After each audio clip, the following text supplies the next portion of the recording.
Fala pessoal. Opa. Fala pessoal, eu sou Miguel Brito, presidente e fundador do Brasil Grande. Estou aqui com meus amigos de bancada que vocês já conhecem, Luiz Aguiar e Marcos Júnior. Hoje nós temos uma pauta vasta. Vamos falar aí sobre Pelé, vamos falar sobre a crise no setor de e-commerce das Americanas, vamos falar também sobre os primeiros atos do Lula e também sobre as manifestações nada pacíficas que vêm ocorrendo no Brasil. Pessoal, começando pelo Luiz, se apresentem, fazendo favor. Pessoal, quem assistiu os últimos aí já me conhece, né? Eu tô aí colaborando, já escrevi um artigo aí para o Brasil Grande. E vamos lá, né? Vamos para mais um programa aí. Agora falando aí sobre qual assunto que vocês querem começar a falar.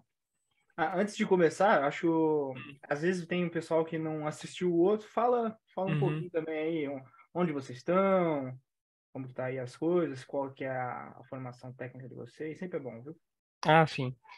Não, então, eu sou servidor público, né? Líder carioca lá na prefeitura do Rio e mestre em História e cientista social e psicólogo.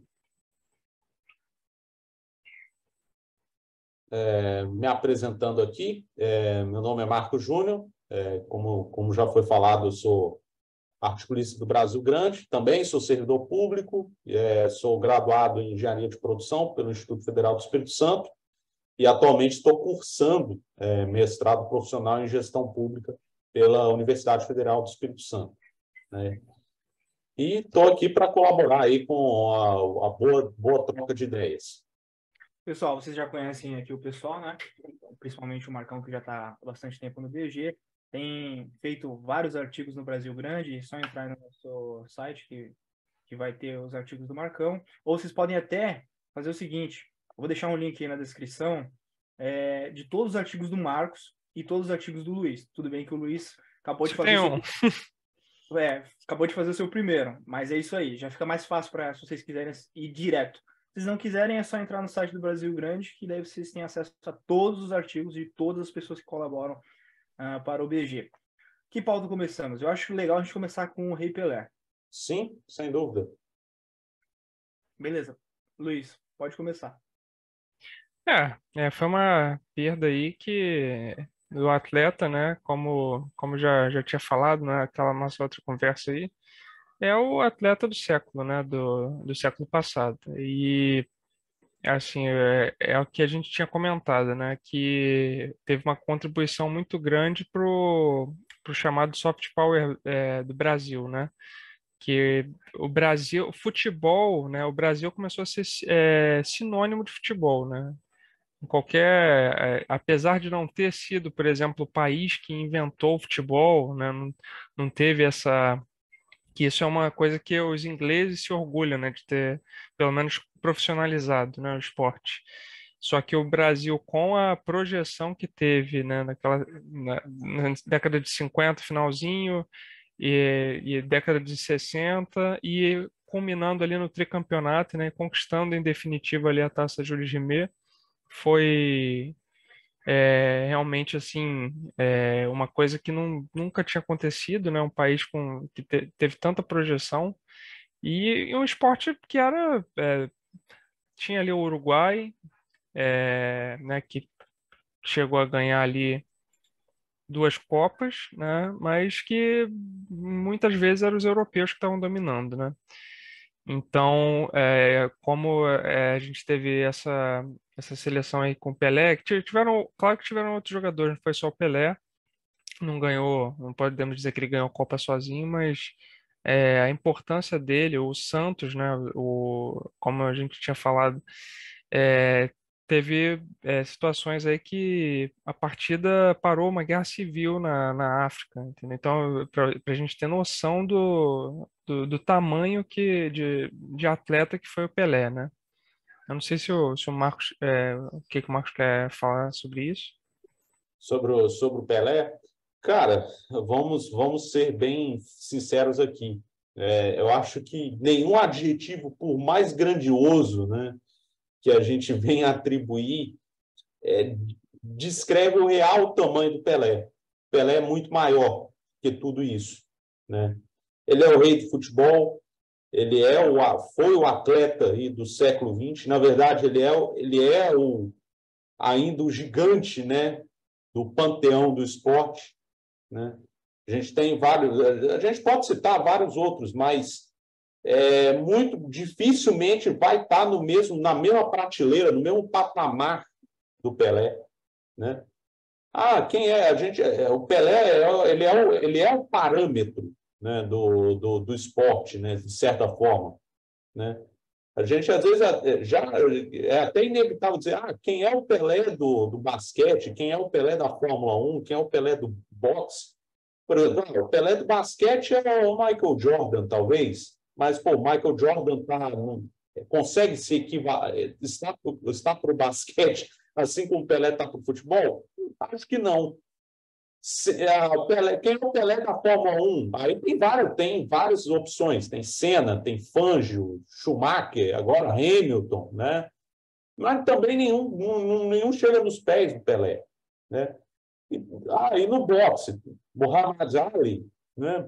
Mas também não chega nos pés do Pelé. E olha que o Muhammad Ali é um gigante do boxe, né? Mas, enfim, por mais grandioso, né, que seja, né, nenhum adjetivo consegue descrever com perfeição o tamanho, a grandeza de Pelé. Ele como eu disse, ele é o rei do futebol, ele é um dos gigantes e talvez seja o maior gigante aí do panteão do esporte mundial de todos os tempos, não falo só do século XX, né? Se a gente foi ele quem, digamos assim, não foi ele quem, digamos assim, criou o futebol arte, mas foi ele quem, digamos assim, elevou o conceito do futebol arte a um outro nível, né? Expandiu, apresentou o futebol brasileiro para o mundo. Fora o que o Luiz falou, que é a questão do soft power, né, do futebol brasileiro. Como eu falei, ele apresentou o futebol brasileiro para o mundo, né? Ele fez o futebol brasileiro brilhar para o mundo. Se o futebol brasileiro é ainda a grandeza que ele pode não ser mais a grandeza de alguns tempos atrás, mas se ele ainda tem uma grandeza que merece respeito, é graças ao Pelé, né? É graças a ele. Então, assim... não se apaga, né? Sim, exatamente. Eu até comentei num grupo de WhatsApp o seguinte, né? A gente, se esse mundo continuar em pé, né? Daqui a uns 200, 300 anos, os nossos descendentes ainda vão continuar falando de Pelé como o gigante do esporte, né? Então, assim, a gente ainda não tem ideia da grandeza, né, que o Pelé representa. E, claro, a morte dele foi uma perda, digamos assim, gigantesca para o futebol mundial, né? Ele que, tipo assim, a ideia do futebol arte, né, da ideia do futebol não só como um esporte físico ou como um esporte até muito, vamos dizer assim, nos últimos anos deu a ênfase, né, na ideia de um futebol mais, digamos assim, como se fosse até uma ciência, né? Mas no futebol como arte, né? No futebol como algo que seja dá gosto de ver, né? Dá gosto de ver. Se você olha as jogadas do Pelé, mesmo hoje, e olha que hoje tem muito craque, dificilmente dá para reproduzir, dá para reproduzir a jogada de Pelé hoje, mesmo hoje, né?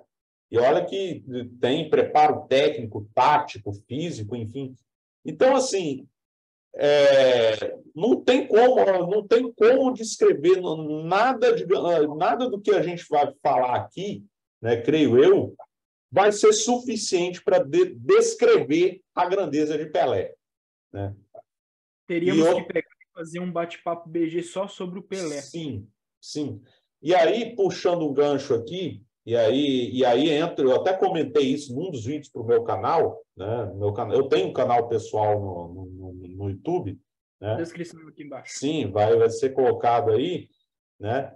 Eu fiz um vídeo sobre comentários sobre o velório e o enterro, né, do Rei Pelé, né? E, assim, a postura de alguns jogadores, né, de muitos jogadores, aí, principalmente das gerações do Tetra e do Penta, da seleção brasileira, deixou muito a desejar, né? Foi decepcionante, né? Como assim que eles não estiveram presentes, né, a maioria, né, não esteve presente no velório, né, do Rei Pelé, né? Do Tetra, acho que só teve um, né, que compareceu, né? E, enfim, isso mostra, de certa forma, uma certa ingratidão, né? Assim, de certa forma, o Pelé, né? Se o futebol brasileiro é o que é hoje, graças a ele. Não só futebol Até, brasileiro, futebol tudo, em geral. se o futebol, principalmente o futebol brasileiro, se hoje o futebol brasileiro ainda é respeitado, né, no mundo, né, talvez não seja temido como era antigamente, tão Nem um temido, pouco, nem um pouco temido. nem um pouco. Mas se ainda há respeito pelo futebol brasileiro hoje, é graças ao Pelé, né? Então, assim, a postura das gerações aí do Tetra e do Penta de não terem comparecido ao enterro do Pelé foi talvez o grande destaque negativo, né, nessa situação toda, né? E uma certa ingratidão, né, por essa grande figura que é o Rei Pelé. Ó, as minhas considerações sobre o Rei Pelé. Seguinte, igual o Marcos disse, igual o Luiz disse, se o futebol brasileiro, se o futebol é o que é por causa do Pelé. Eu vou abrir alguns questionamentos que eu acho interessante, depois eu quero saber o que o Marcos e o Luiz falam sobre isso. Algumas pessoas tentam denegrir a imagem do Pelé, puxando as coisas pro pessoal dele. Eu acho uma coisa assim errônea. O Marcos já comentou sobre isso no Twitter, eu acho interessante a gente comentar aqui, porque é uma coisa que não é muito legal. As coisas que ele fez na vida pessoal dele, não cabe a gente ir lá e misturar as coisas, né? Uma coisa é o Pelé como jogador, outra coisa é o Pelé como pessoa. Como jogador, ele foi mais do que incrível, mais do que ídolo, por isso que se dá a alcunha de Rei Pelé para ele. Agora, o que foi feito na vida pessoal dele, tem os acertos, tem os erros, como qualquer tipo de pessoa. E se a gente não fizer esse discernimento, não fizer esse tipo de coisa, acaba que a gente nunca vai ter heróis, porque sempre vai ter algum defeito, algum erro, porque nós somos humanos e nem mesmo o Rei Pelé pode desviar do fator humano, né? Então, pele e osso do mesmo jeito, apesar de não parecer por causa das jogadas incríveis do Pelé, mas ele é humano.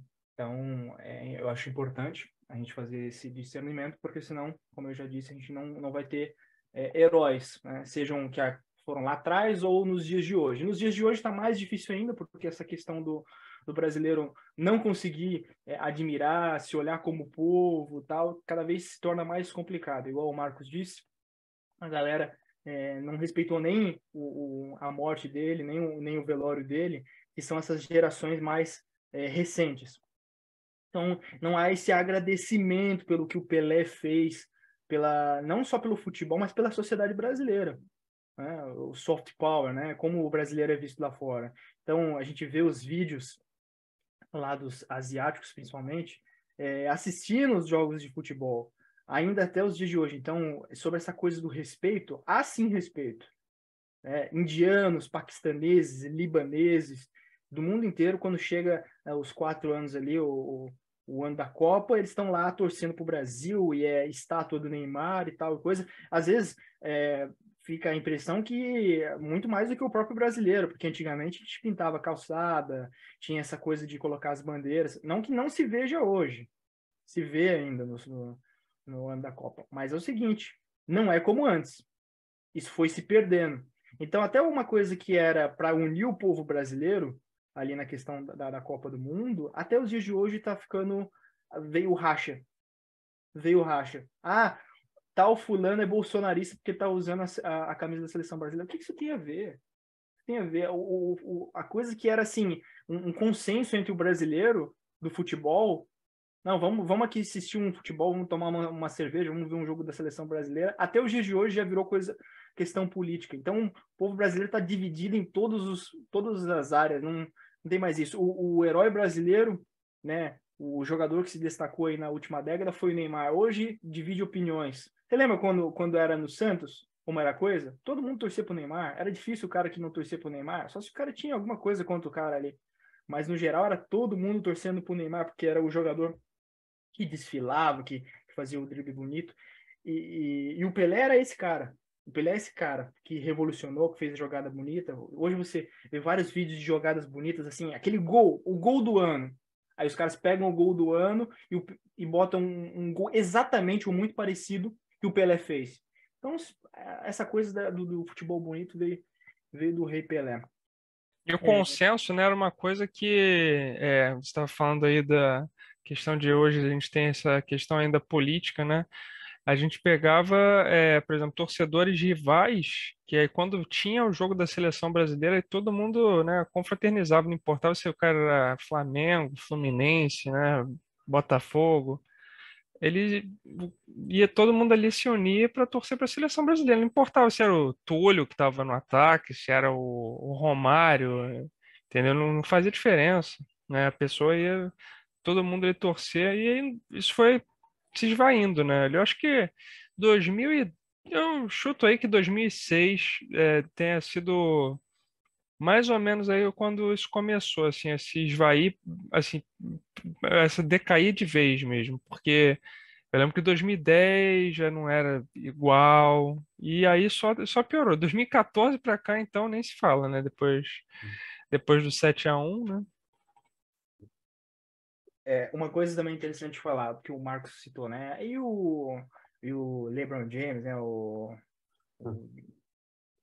E tem algum cara que seja tão bom quanto o Pelé, assim? Cara, tem uns caras, tem os Pelés de outros esportes, né? Mas nada é como o Pelé. Uma coisa que vale citar que é o seguinte: o LeBron James, ele é o cara e tal. Só que o basquete. LeBron James não é nem o maior do basquete, nem de longe, inclusive. Né? O Jordan, perdão. Ele tá abaixo do Bryant, do Kobe Bryant, que também está abaixo do Michael Jordan. Jordan, é que eu confundi. Então, ou seja, e assim, eu não sei nem se ele é o terceiro melhor, não. Tem outros mais antigamente aí que também estão numa prateleira superior. Né? Não, mas o raciocínio que eu ia concluir, Marcão, é o seguinte: isso que eu ia falar. Porque eu não entendo muito de basquete, eu me confundi aqui. Mas aí que tá, o basquete, ele é muito popular nos Estados Unidos, por exemplo, né? Você já desceu um pouquinho ali, México já é futebol. Então, o futebol, ele é o esporte mais amado do planeta Terra. Assim, é um esporte global, né? Por excelência. Global, não é nos Estados Unidos, porque é o seguinte, os caras não são bons, né? E aí eles inventaram outros que ali gera muita renda, gera muita torcida e marketing. E os Estados Unidos é todo dividido, se você for olhar. Tem os estados que é hóquei, né? Que é hóquei no gelo, basquete, futebol americano, e agora tem a MLS, que também tem dinheiro, porque eles conseguem contratar outros jogadores, mas é o seguinte, o basquete é uma coisa muito localizada. Não estou te falando que não tenha brasileiros que assistam basquete ou na Europa não tenha. É só porque o futebol é muito maior do que tudo isso. O futebol envolve muitas coisas. 24 horas por dia os caras fazem análise de futebol, tem os programas de esporte, e é filme, e é documentário, e são muitos times, e aí tem as organizações, e aí tem a política no meio. Então, assim, é muito grande, transcende muito. E o cara que é o cara nesse esporte é o cara no geral, no todo, sabe? Por isso que o Pelé é tão importante pro Brasil, para o futebol, para o mundo, sabe? Evolucionou. Assim, a verdade, assim, o Pelé, outro aspecto não menos importante, você falou de soft power, ele moldou a cultura popular, né? Moldou a cultura popular brasileira aí nas últimas décadas, molda e vai continuar moldando, né? Pelas próximas décadas aí para frente, né? Então, assim, é uma figura que transcende, né, o universo do futebol, que já é um universo gigante, né? Para o Guerra. Então, assim, a gente olha, né, essa questão. Você falou da questão da. Tem alguns que o desmerecem por conta de questão da vida pessoal. É bom lembrar, todo ser humano, todo, sem exceções, tem seus erros, tem suas falhas, tem suas contradições, né? E nem todos vão se agradar, né? Nem todos vão se agradar. Se nem Cristo, que foi perfeito, né? Que foi perfeito, acertou em condição mais difícil aquilo que Adão errou no paraíso, né? Que foi quando aquela tentação, né? E mesmo assim ele não agradava, tinha pessoas que não agradavam dele. Que ser humano como nós, sujeito a errar, falhar em diversos aspectos da vida, né? E assim, é claro, não vou, ele não é perfeito, mas nem por isso eu acho até de certa forma até uma covardia, né? Aproveitar esse momento, né, de luto, né? Pessoas que aproveitaram o momento de luto para desmerecer a figura dele, né? Então, assim, eu acho que, é claro, tem suas falhas como ser humano? Tem, mas isso não desmerece enquanto figura pública, né? É basicamente isso. E fora isso é o que vocês já falaram, né? Sobre a grandeza da figura dele. Não existe sociedade sem contradição, ainda mais de uma liderança, de um cara que foi um expoente, de um cara como... Sempre você vai ter uma figura assim que se destacou na sociedade, se você procurar sempre vai ter alguma coisa, alguma contradição, alguma hipocrisia. Se nós, né, somos pessoas que não temos essa relevância que o Pelé teve, temos contradições, imagina um cara que teve acesso a muitas coisas, né? Aí as tentações são maiores ainda, né? Você tem o dinheiro, você tem o poder, você tem a cobiça, você tem tudo isso, né? A visibilidade. Tudo isso aí é um caminho muito fácil, digamos assim, para você cair em alguma contradição, cair em algum erro. Vale ressaltar também que uma coisa que eu percebo de diferença entre países, que nós temos que aprender com os nossos próprios vizinhos aqui, os argentinos. Eles, nesse aspecto, são bem melhores do que a gente. Em dar valor ao herói e tal e tudo. Eu ia comentar uma coisa aqui. Vamos ver se me recordo aqui rapidinho. Eu não vou lembrar. Se eu lembrar, eu comento aqui para vocês. Eu acho que nesse caso aí dos argentinos, pegando o gancho que você está falando, eu acho que eles até valorizam mais do que deveria, né? Mas assim, pelo menos é uma coisa que eles fazem de fato melhor do que o Brasil, né?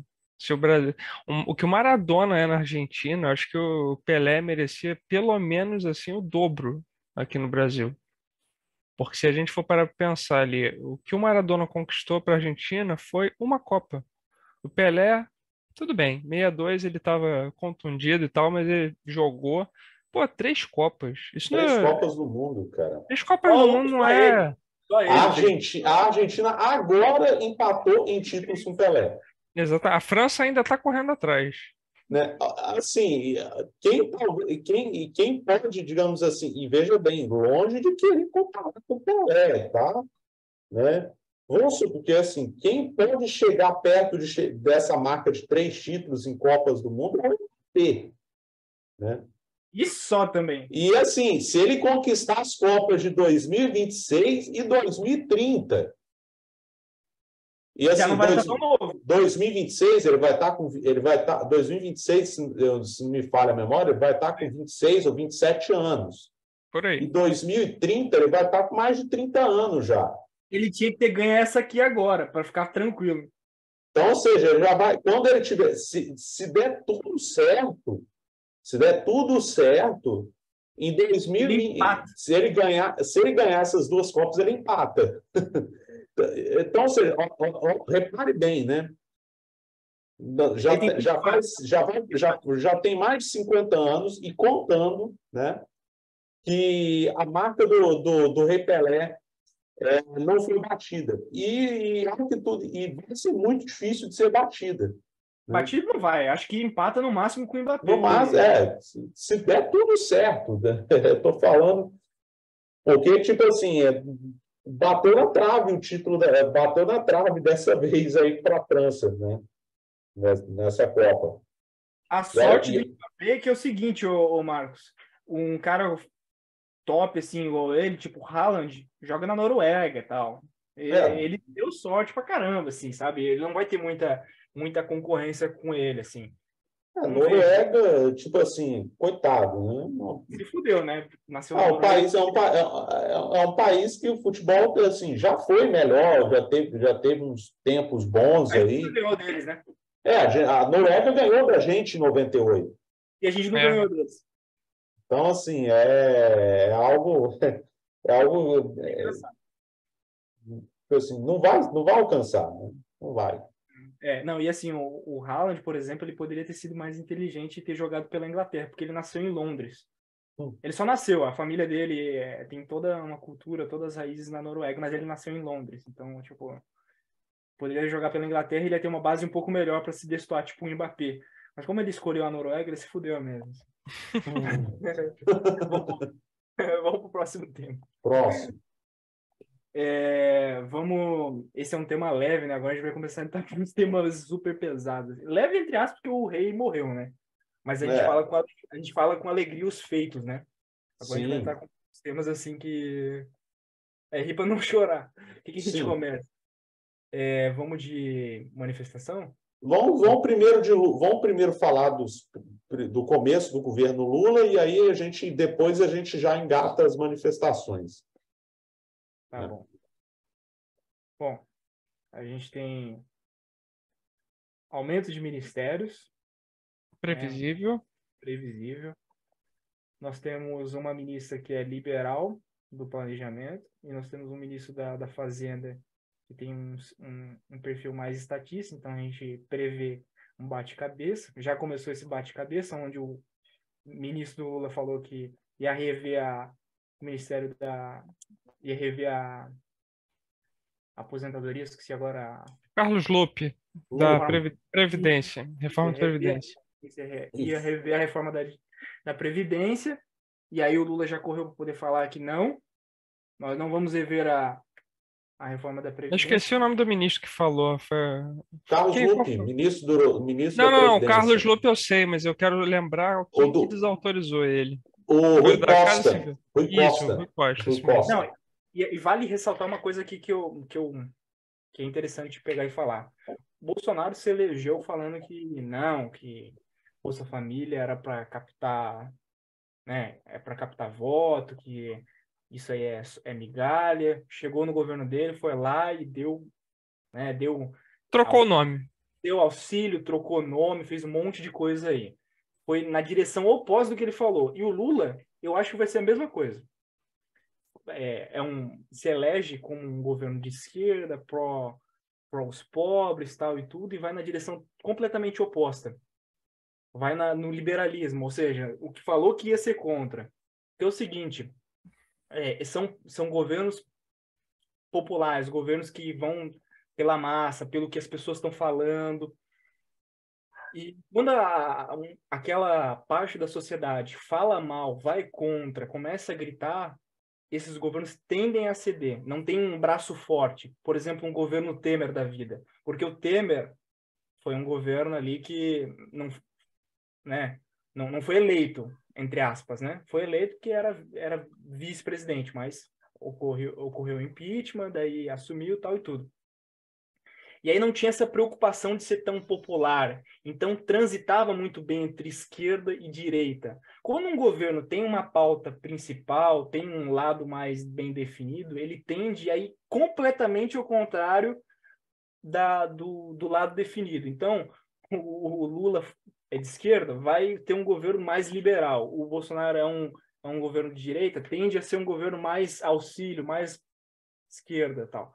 Para agradar justamente o lado que não é a militância.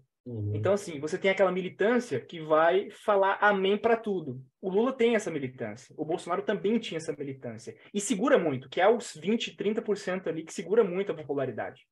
Agora, aquela parte que chia, que grita, que não sei o quê, essa é a parte que ele vai tentar conquistar, que é a parte do mercado que o Lula vai tentar conquistar. Então, eu acho que é bem por aí a coisa, a gente vai ter esse tipo de coisa que vai bugar muita gente. Pô, como que o Lula, que é de esquerda, está fazendo uma medida pró-mercado para agradar essa galera, a galera que não é a militância dele. Então, a gente pode ter e deve ter um governo muito liberal e o Lula e os milícios já mostram que vai ser por aí. Não acho que vai ser totalmente, não acho que não vai ter, por exemplo, medidas de esquerda, né? Seria a raiz do governo. Com certeza vai ter, mas também vai ter essa área para poder agradar essa parte da população. Então, o que a gente tende a ter é o que houve no governo Bolsonaro. Tá? Não é nem lá nem cá e tende a ser na minha visão, tá? Tende a ser um governo que não nem fede nem cheira.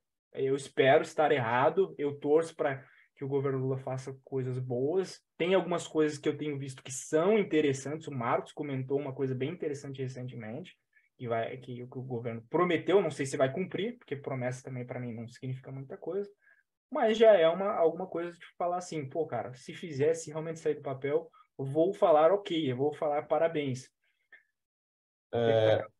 Tá, lembrando que faltam agora pouco mais de 6 minutos, então a gente talvez até que abrir um novo bloco.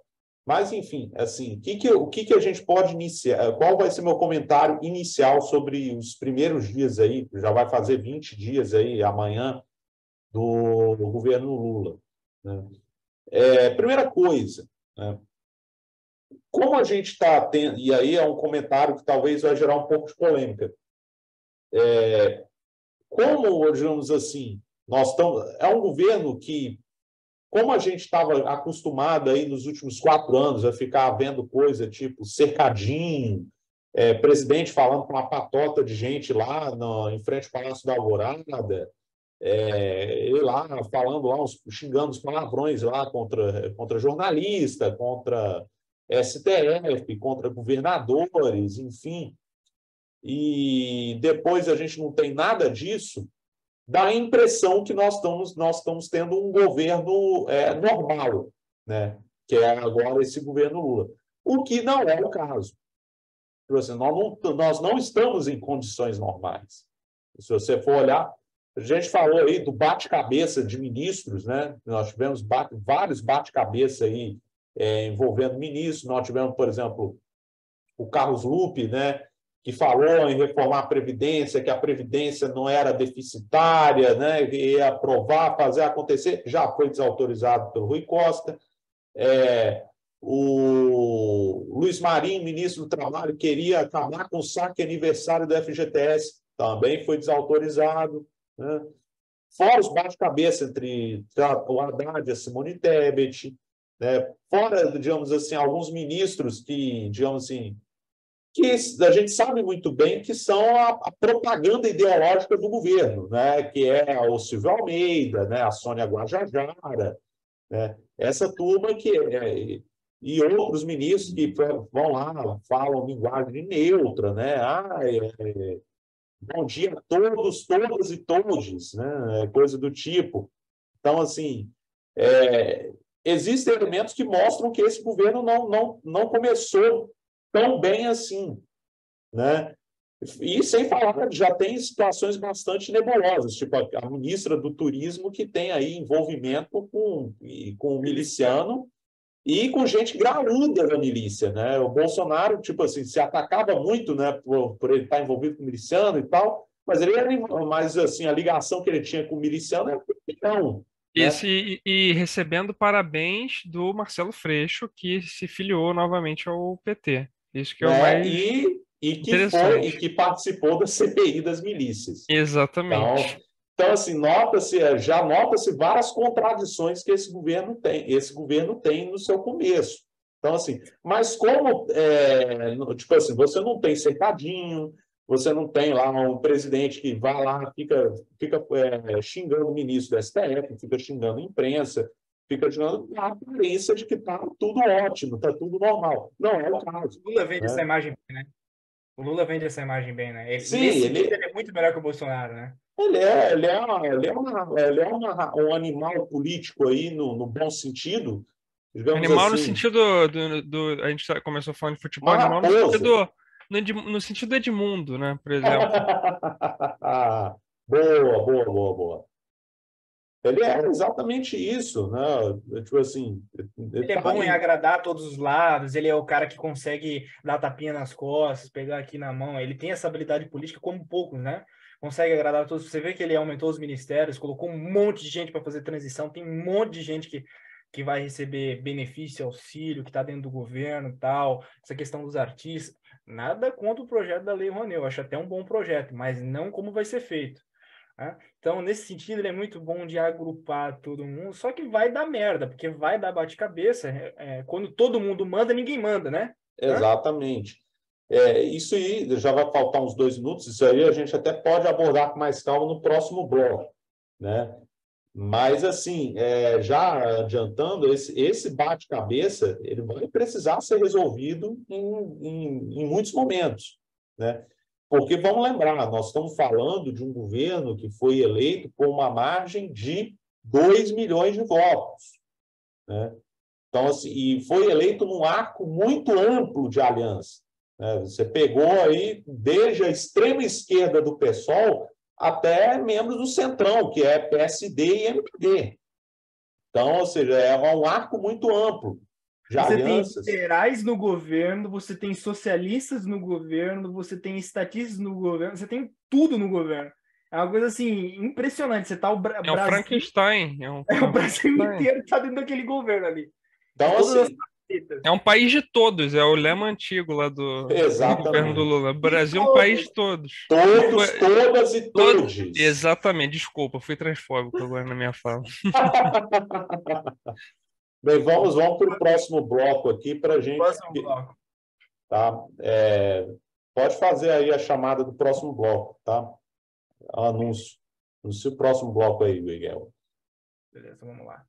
Tá, Vamos finalizar aqui o primeiro bloco e a gente já volta com o segundo. beleza.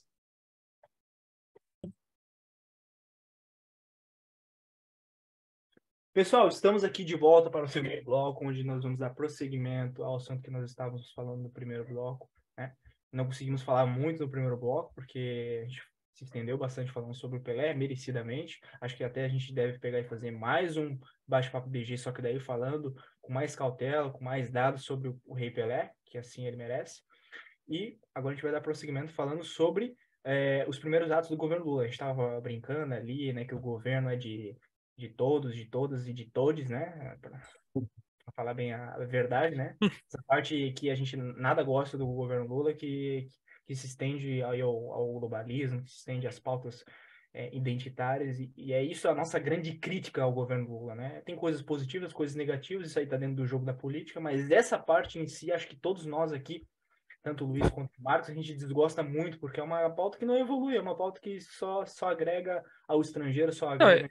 eu acho que essa pauta, se for, com certeza, nesses próximos 4 anos, aí, independentemente de quem vai ser o eventual aí, adversário principal ou do Lula, ou então do sucessor do Lula no próximo pleito, com certeza vai ser massivamente explorada essa pauta aí. Se tiver, porque o que acontecia no último governo, né? Aí voltando um pouquinho no tempo, né? A gente tinha o que era o discurso da imprensa? Tinha aí a ala do olavismo, tinha a ala dos militares, né? E tinha mais uma outra ala dos evangélicos, né? Teria mais ou menos essas três frentes aí. E no caso do Lula, é como a gente estava falando, é um Frankenstein que também coloca o pessoal mais identitário dentro desse Frankenstein, né? Junto com o pessoal do Centrão, que está ali nesse governo aí de coalizão, e com o pessoal da esquerda um pouco que não é tão festivo assim, que não é tão Não é uma esquerda tão identitária assim, né?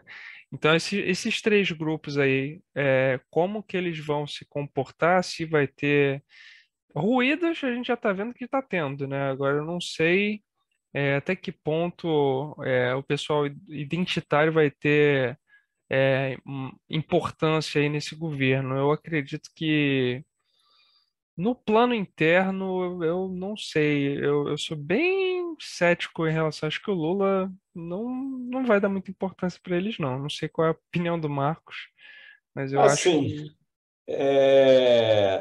na minha opinião, né, eu acho assim, o Lula ele vai ter que fazer uma escolha em algum momento, né?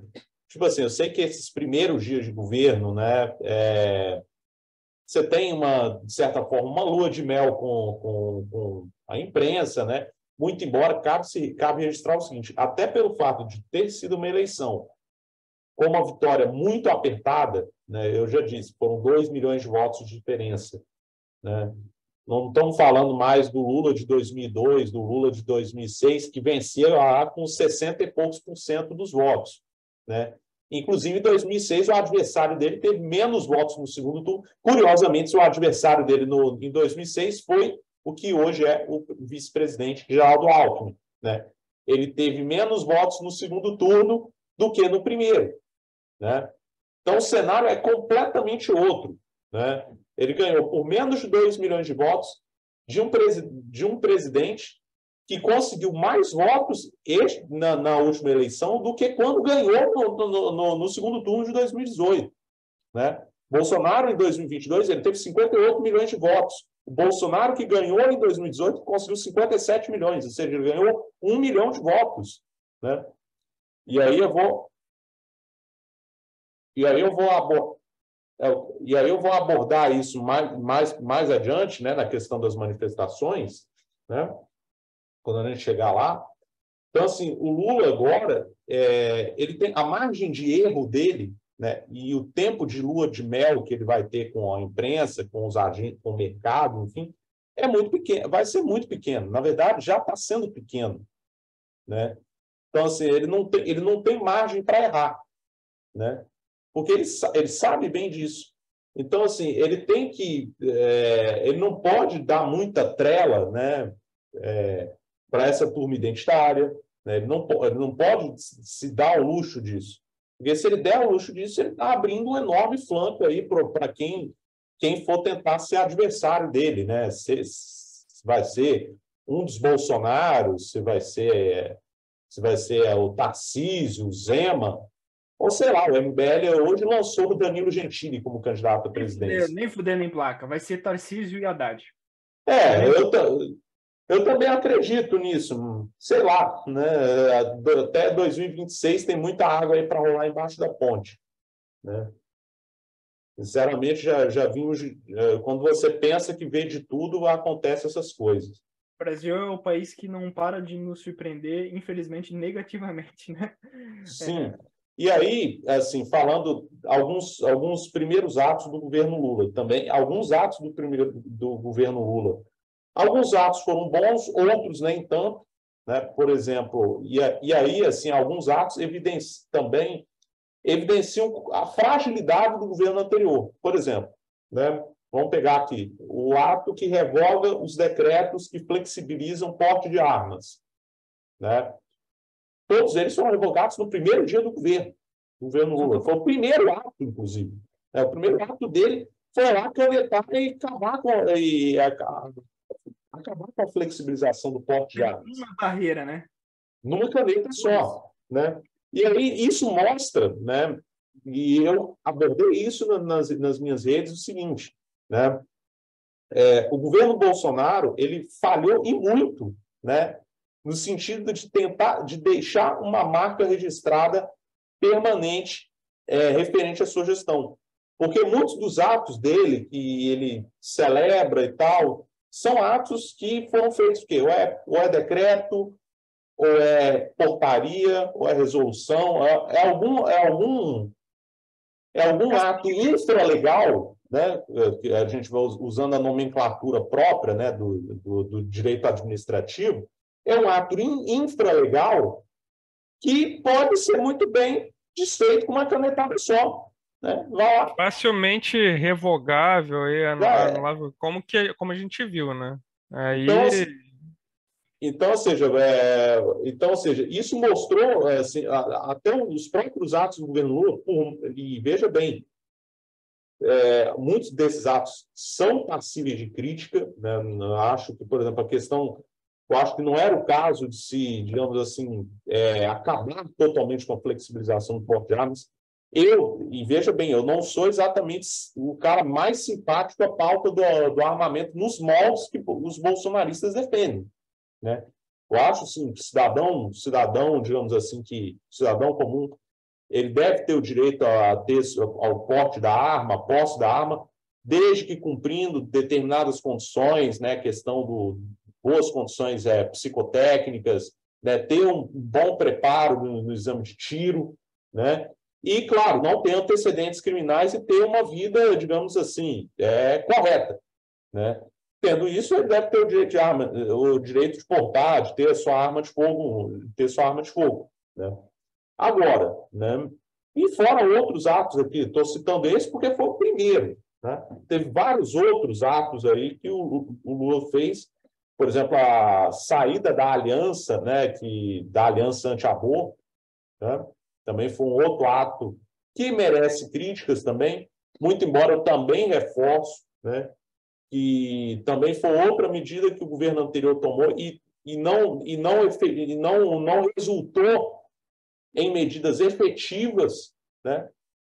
Tipo assim, passar um projeto de lei ou até uma emenda constitucional que, digamos assim, protegesse, né, a vida do ser humano que está em gestação, né? Então, assim, muitos dos atos do governo Lula, né, dos primeiros atos, como eu disse, alguns atos são bons, outros nem tanto, né? Por exemplo, a questão da reforma tributária, eu acho que é importante, é necessário, a gente precisa de fazer uma reforma tributária, né, que é algo que está sendo aí falado, aí, o Haddad aborda muito isso.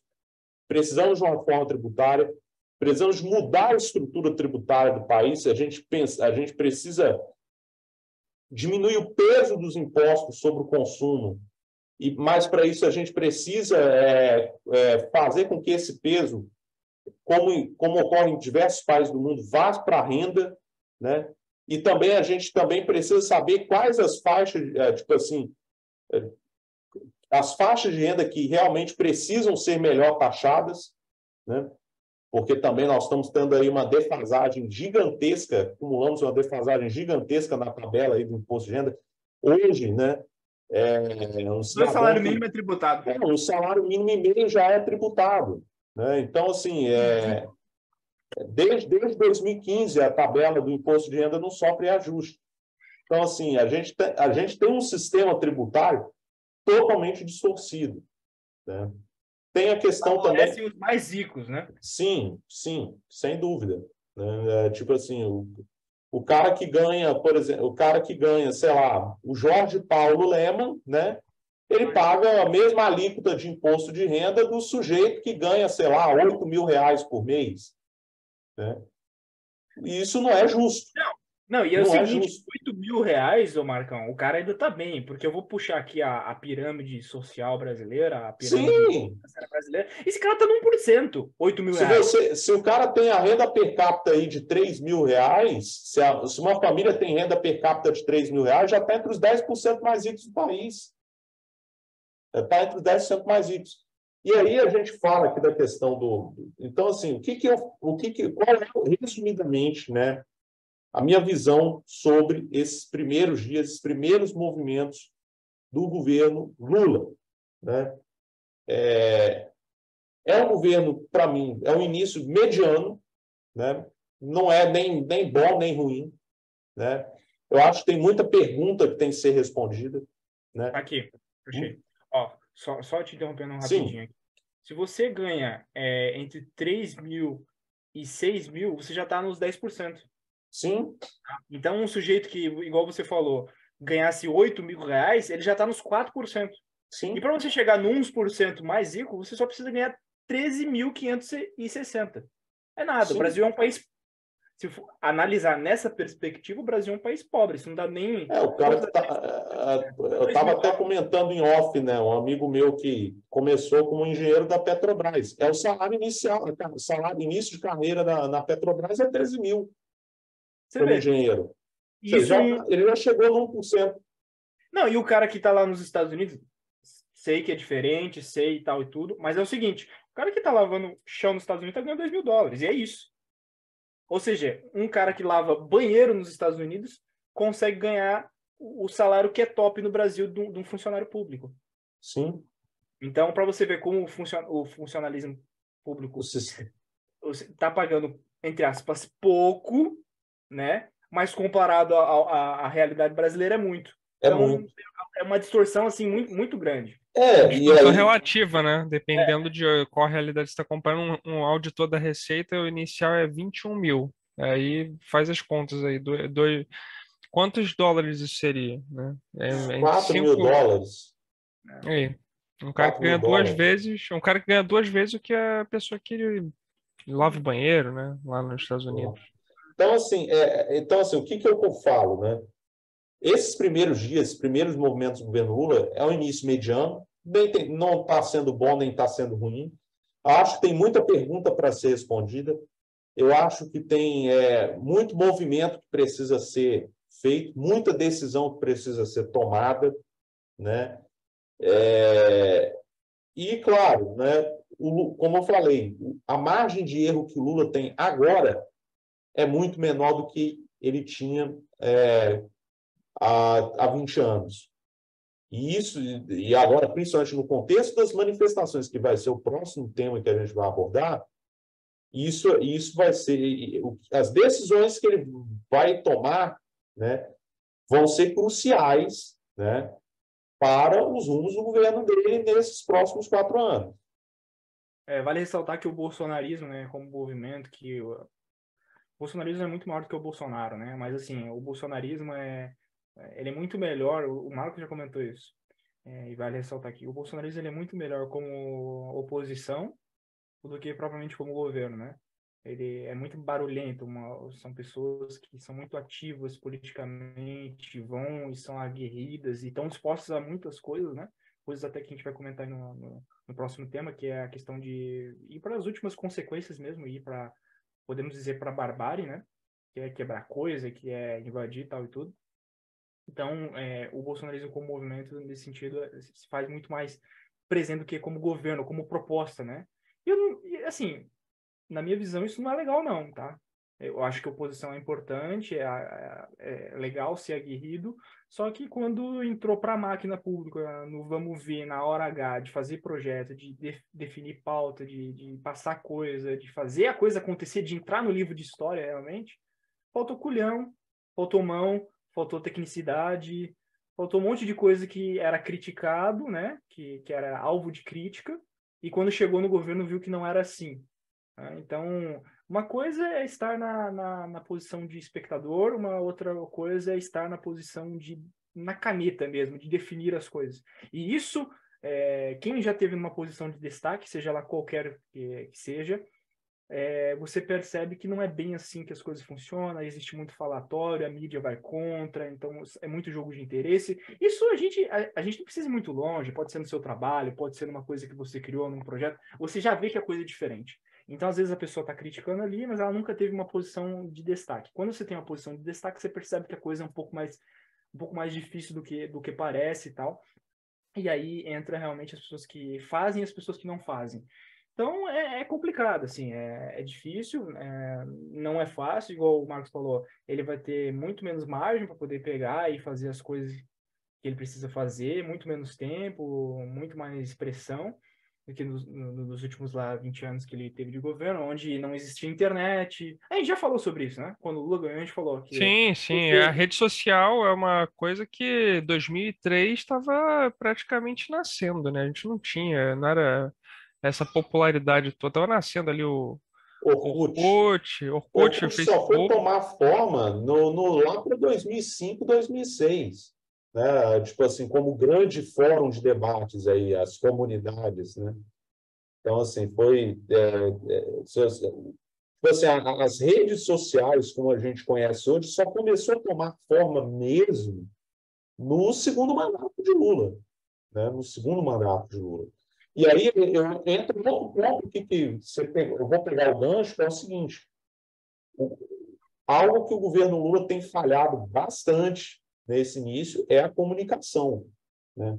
O governo Lula ainda está funcionando ainda na forma como ele funcionava lá atrás, há 20 anos. Molde antigo. Não tinha rede social. Tipo assim, o que a imprensa falava estava valendo, né? Tipo assim, não tinha aquela questão, tipo assim, a circulação de informações não era em tempo real, né? Pelo menos a circulação de informações para o brasileiro médio não era em tempo real como é hoje, né? Então, ou seja, você tem lá, por exemplo, teve essa questão da polêmica em torno do auxílio-reclusão, né? Porque não é, tipo assim, o auxílio-reclusão, a gente sabe muito bem que aquele valor de 1.700 e poucos reais, tipo assim, é a renda máxima aquela pessoa que foi presa e que é segurada pelo INSS precisa ter para que os dependentes possam ter acesso a esse auxílio-reclusão e que o benefício, o valor máximo dele é um salário mínimo, né? Ou seja, até desmentir, e quem fez esse desmentido não foi nem o próprio governo, né? Foi a imprensa que fez isso, né? Foi a imprensa. Então, ou seja, o governo ficou comendo mosca e aí, digamos assim, a desinformação sobre o fato correu solta durante aí mais de 2 dias até. Então, assim, outro aspecto aí que o governo, assim, que eu também critico é o quê? É comunicação. O governo Lula tem falhado, digamos assim, bastante nesse aspecto, e isso pode dar muita dor de cabeça para o presidente aí, se isso não for resolvido. Eu vejo um governo muito lento e, assim, como ele tem muita coisa para definir, decidir, pautar, planejar, vamos para isso, vamos para aquele outro lado. Cara, tá muito lento e ele precisa, como ele tem muita coisa para resolver, ele precisava estar utilizando essa modernidade, a internet, porque aí você corta custos, você consegue ter mais agilidade. Hoje não, pô, cara, você precisa utilizar as armas que você tem a favor. Já que ele vai lidar com tantos problemas, todo tipo de ajuda, todo tipo de arma se faz muito necessário. Então, sim. Existe uma metáfora muito importante, eu até empreguei no primeiro ano do governo Bolsonaro, né, na época da discussão da reforma da Previdência, né, e eu também emprego agora para esse período de governo Lula, que é o seguinte, a metáfora do asno de Búrida, né, não sei se vocês já ouviram falar, né, você põe um burro, né, exatamente no meio do caminho, né? E no meio do caminho você tem, de um lado, você tem um balde de água e do outro você tem uma pilha de feno. Se você não empurra ele para uma direção, o que vai acontecer? Ele vai morrer de sede e de fome. Porque ele não vai para nenhuma direção, ele não vai conseguir chegar nem no balde de água para tomar, para beber, e nem no monte de feno para comer.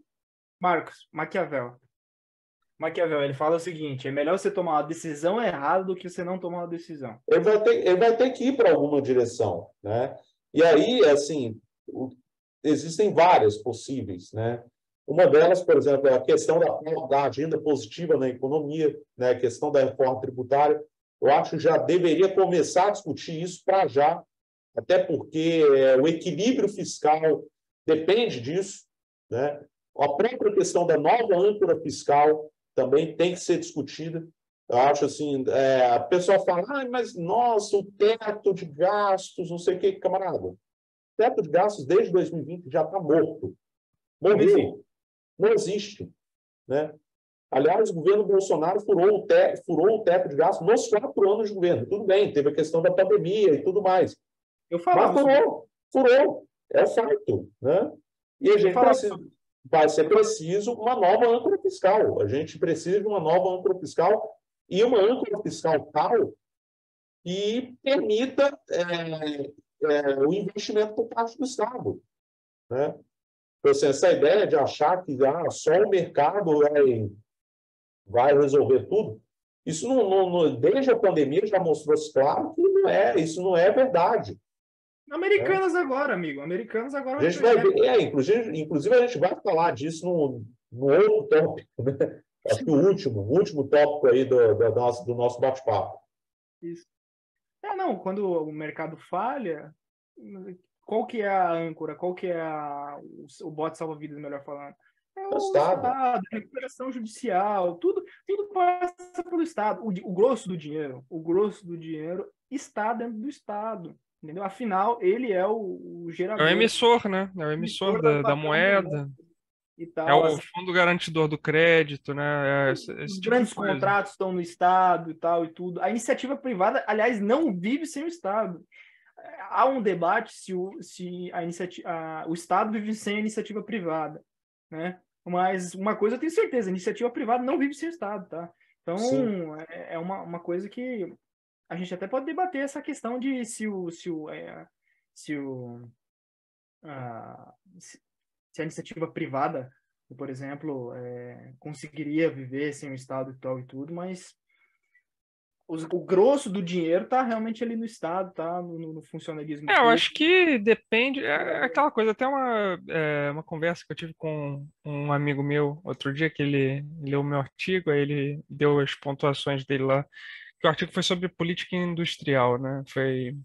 Na verdade, foi sobre economia, né? Em questão de ter uma importância ali do Estado, né? E de não ficar nessa questão de Estado maior que mercado, mercado maior que Estado. Não, Estado mais mercado, né? Precisa do outro, né? O Estado precisa de uma economia que esteja funcionando, que esteja tendo lucros, né? Vendendo seus produtos, tendo trocas ali, criando cadeias de produção, né? E o mercado precisa de estruturas para poder escoar a sua produção, né?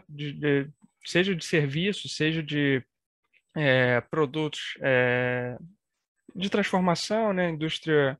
Uma indústria mais elaborada, né? Seja o próprio agro, né? Que a gente já falou aí em outros programas, né? Aí eu questionei, né? O meu amigo perguntei, mas vem cá, toda política industrial é ruim, necessariamente ruim? Assim, historicamente, né? Pelo que eu tenho lido, né? Os últimos livros que eu tenho lido, se não tiver uma política industrial, né, você tem que estar ali com uma política fiscal, que, como o Marcos estava falando, que tenha coerência, né? Mas sem política industrial, né, o país continua, vai ficar ali que nem o burro, né? Não vai nem para a água, nem para o feno, né? Vai continuar a mesma coisa, né? Vai continuar dependente da tecnologia de fora, dependente da produção industrial de fora, vai continuar exportando, né? As matérias-primas, enfim, pode ir lá, Marcos, fala aí. E vou pegar um exemplo aqui, que a gente até compartilhei um link no Twitter, né? Que é a questão dos fertilizantes, né? Nós somos potência no agro, mas nós somos extremamente dependentes, né, de fora para termos fertilizantes. A maior parte, a esmagadora maioria dos fertilizantes que usamos na produção agrícola são importados, né, da Rússia, de Belarus, né, e de outros países. Noruega, Canadá. Então, ou seja, nós temos uma posição, né, mesmo, inclusive naquilo que é a nossa, vamos dizer assim, vantagem competitiva, né, que é uma posição frágil, né? Tipo assim, tanto é que, e aí nesse lance aí eu elogio, foi o grande acerto de Bolsonaro, aquela visita dele lá para a Rússia, né? Um dos poucos acertos, e justamente foi o acerto que foi no momento que ele não deu ouvidos a turma Moravete, né? Mas isso aí é um assunto para um outro tópico, né? Foi um acerto dele, tipo assim, se não fosse... o acerto do governo dele. Exatamente, né? E mais deu frutos políticos para ele. Exatamente, né? Então, assim, a gente não pode ficar tão dependente assim de fora para produzir algo que é insumo da principal cadeia produtiva que gera divisas para o país, que é o agro. E que vai se tornar o país principal do agro do planeta Terra. Hoje o Brasil é o terceiro. Todas as perspectivas apontam que o Brasil vai se tornar o país que mais produz alimento no mundo até, tipo assim, pouquíssimo tempo. Em 2032 Sim. Parece que o Brasil já se torna o primeiro país a produzir mais Sim. alimentos no mundo. Só que é o seguinte, a gente precisa dar o passo a mais. Adiante.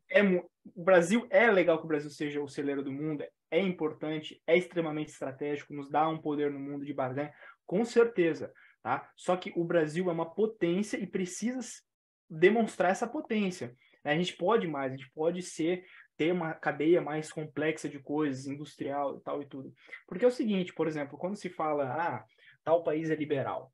Não, tal país é liberal, a renda per capita é de X, não sei o quê. Beleza, ok, aí tranquilo. Aquele país lá tem, sei lá, um PIB per capita de $20.000. Começa aquelas comparaçõezinhas que a galera gosta muito, principalmente no Twitter e tal, tudo. Aquele país é liberal, não sei o quê, tem X de desemprego. Aí você vai ver o país.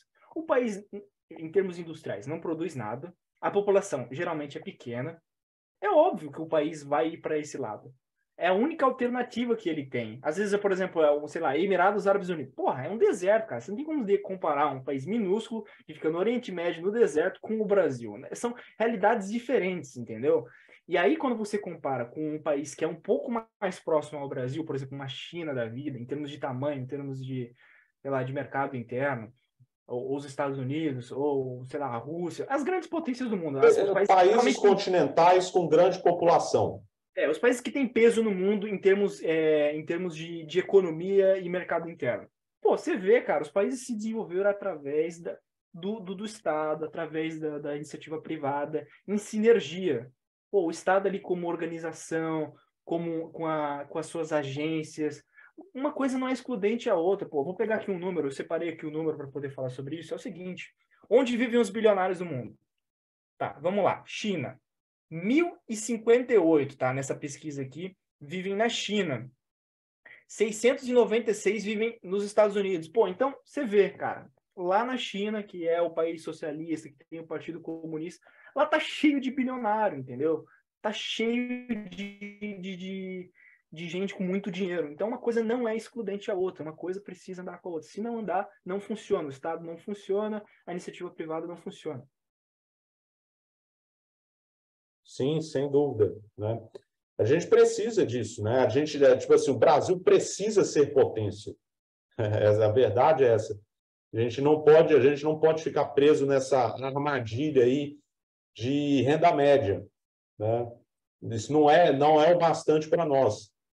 Se a gente quer fazer com que o país se desenvolva e gere a qualidade de vida que o brasileiro precisa, nós temos que nos portar como potência.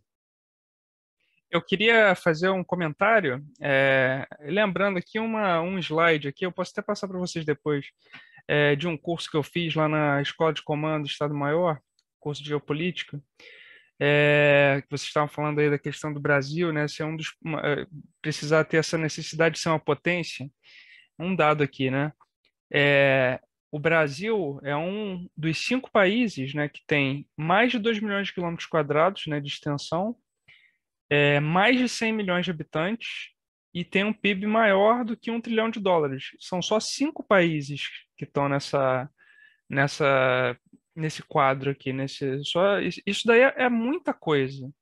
Isso, assim, hoje, né, com o Brasil ainda precisando melhorar muito na produção nativa de tecnologia, precisando melhorar muito, né, esse déficit de desindustrialização dos últimos 40 anos que o Brasil sofreu, né, e mesmo assim é um desses 5 países. Então, acho que isso diz muito, né? Aliás, você viu que suspenderam a liquidação da CEITEC, né? Isso é importante. Sim. Isso foi agora no governo Lula, né? Um dos primeiros movimentos de Lula. Um dos acertos. Acertadíssimo, por sinal. Essa recente crise de componentes eletrônicos que mandou os preços por exemplo, computador, esse computador que eu estou utilizando aqui, que eu comprei, né? Mandou o preço diversos desses produtos para Lula, praticamente. Né? Então, assim, computador que hoje, pensa bem, olha, camarada, tipo, pensa que há uns anos atrás você pagava R$ 2.500 num Core i5, há uns 7 anos, né? Você pagava R$ 2.500 num Core i5 com placa de vídeo dedicada. Hoje, camarada, você paga esse mesmo preço num Celeron com 4 GB de memória RAM e HD. Então assim, o que essa crise de chips fez? Tipo assim, distorceu o mercado de uma forma absurda. Você Né? vê que um tipo de paralisação distorceu o mercado por completo. E isso é em tudo, né? É carro, é computador, é tudo. Celular. Tudo que Tudo. a de maior complexidade ficou mais caro. Relógio, tudo que você pensar em tecnologia aumentou devido a isso. E você tem uma ilha lá, né? Que é um caso raro, inclusive, dessa galera que fala, tipo, tal país é liberal, não sei o quê. Cara, um dos poucos países que é muito pequeno, não tem mercado interno, não tem população, não tem nada, e realmente tem uma indústria complexa, é Taiwan. Assim, talvez o único caso do mundo, assim, que você veja, que há uma indústria extremamente complexa e produz alguma coisa ali num espaço muito Assim, pequeno. liberal em termos, né? Liberal em termos, o Estado investiu pra assim, caramba. o Estado teve lá a política industrial, Taiwan teve sua política industrial. Não é algo tão empático quanto a China, obviamente, mas teve. A Coreia do Sul, que é citado A como... Coreia do Sul é o maior exemplo, né? Acho que é o maior exemplo de política industrial. Assim, outro ponto também, e aí a gente vai acabar tendo até que fechar e caminhar para fechar, que vai faltar só 5 minutos. A questão deixa eu lembrar aqui, a gente estava falando de política industrial, outro ponto não menos importante, política de preços da Petrobras, né? Que é um ponto extremamente sensível que vai ter que ser mexido, porque é uma política de preços extremamente insustentável. Assim, banco de alimentos. Exatamente. Tal alimento sobe, o Estado vai lá e joga para baixar Estoque regulador. A gente precisa também. São dois. Então, assim, são pontos que vão, digamos assim, inclusive isso inclusive vai ajudar a lidar com o problema da inflação, né? Marcos, isso De aí, forma mais duradoura, inclusive. essas coisas aí que a gente está falando, por exemplo, essa coisa do banco de alimentos, essa coisa do preço de política de preços da gasolina da Petrobras é muito importante porque é o seguinte, isso tem um fator que às vezes não é metrificado, que é o seguinte, se você consegue ajustar esses pontos, esses pinos, você tem uma tranquilidade. Tendo tranquilidade, você consegue investir em coisas que são mais complexas. Porque se não há essa tranquilidade do povo, da classe média, o povão, a massa, a gente não consegue avançar em pautas mais difíceis. Porque daí sempre há uma interferência, sempre há uma crise, sempre há um ruído. A população... E entra aquela questão de sobrevivência, né? Todo mundo... Isso, de sobrevivência, exatamente. Se você não conseguir investir numa coisa mais complexa, você está sobrevivendo. Então a população precisa ter essa tranquilidade que não vive há muito tempo, para daí poder a gente começar a poder investir aqui e na América do Sul, como potência regional. E depois de potência regional, potência, né, mundial que a gente é. Então, até cabe a gente discutir aí no próximo bloco, que a gente já vai finalizar, sobre essa questão aí das medidas que já são ventiladas no governo sobre a Argentina, por exemplo, sobre a América do Sul, que é importante sim. Sim. Vamos lá para o terceiro bloco? Vamos lá. Vamos. A gente já volta. Analisar aqui. Bora.